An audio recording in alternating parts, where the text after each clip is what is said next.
வளர்ச்சியும் வாய்ப்புகளும் தொடர தமிழும் தமிழகமும் தலை நிமிர மோடியின் கேரண்டி இருக்கு. பயம் எதற்கு? தென்காசியில் விழிப்புணர்வு பேரணியில் ஈடுபட்ட பெண்களிடம் நானும் அரசு ஊழியர்தான் என கூறி திமுகவைச் சேர்ந்த நபர் ஒருவர் பிரச்சாரத்தில் ஈடுபட்டது பரபரப்பை ஏற்படுத்தி இருக்கிறது. இதுகுறித்த ஒரு செய்தி தொகுப்பை தற்போது காணலாம். தமிழ்நாட்டில் வரும் ஏப்ரல் 19ஆம் தேதி மக்களவைத் தேர்தலுக்கான வாக்குப்பதிவு நடைபெறவுள்ளது. அதிமுக, திமுக, பாஜக ஆகிய கட்சிகள் தங்கள் தலைமையில் கூட்டணி அமைத்து மும்முனை போட்டியில் தேர்தலை சந்திக்கின்றன.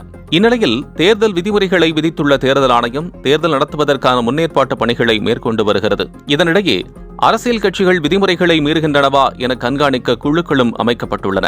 தேர்தல் நாள் நெருங்கி வரும் சூழலில் வேட்பாளர்களை ஆதரித்து அந்தந்த அரசியல் கட்சிகளில் உள்ள முக்கிய தலைவர்கள், பேச்சாளர்கள் என பலரும் தீவிர பிரச்சாரத்தில் ஈடுபட்டு வரும் நிலையில் தமிழகம் முழுவதும் தேர்தல் பரபரப்பு தொற்றிக் கொண்டுள்ளது.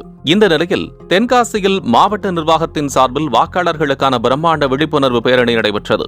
இதில் 500க்கும் மேற்பட்ட கிராமிய கலைஞர்கள், 7000க்கும் மேற்பட்ட பெண்கள் என ஏராளமானோர் கலந்து கொண்டு பேரணியாக சென்றனர்.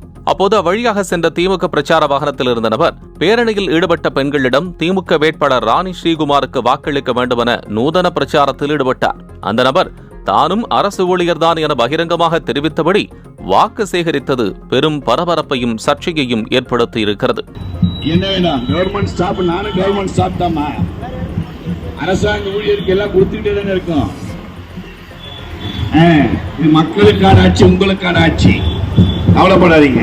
இதை பார்த்த பொதுமக்கள் அரசு ஊழியர்களை வைத்து திமுக பிரச்சாரம் செய்கிறதா, தேர்தல் நடத்தை விதிமுறைகளை மீறப்படுகிறதா, இதுகுறித்து நடவடிக்கை எடுக்கப்படுமா என்ற அடுக்கடுக்கான கேள்விகளை முன்வைத்திருக்கின்றனர். இச்சம்பவம் தொடர்பாக தேர்தல் ஆணையமும் கண்காணிப்பு குழுக்களும் விசாரணை மேற்கொண்டு நடவடிக்கை எடுக்குமா என்பதை பொறுத்திருந்துதான் பார்க்க வேண்டும்.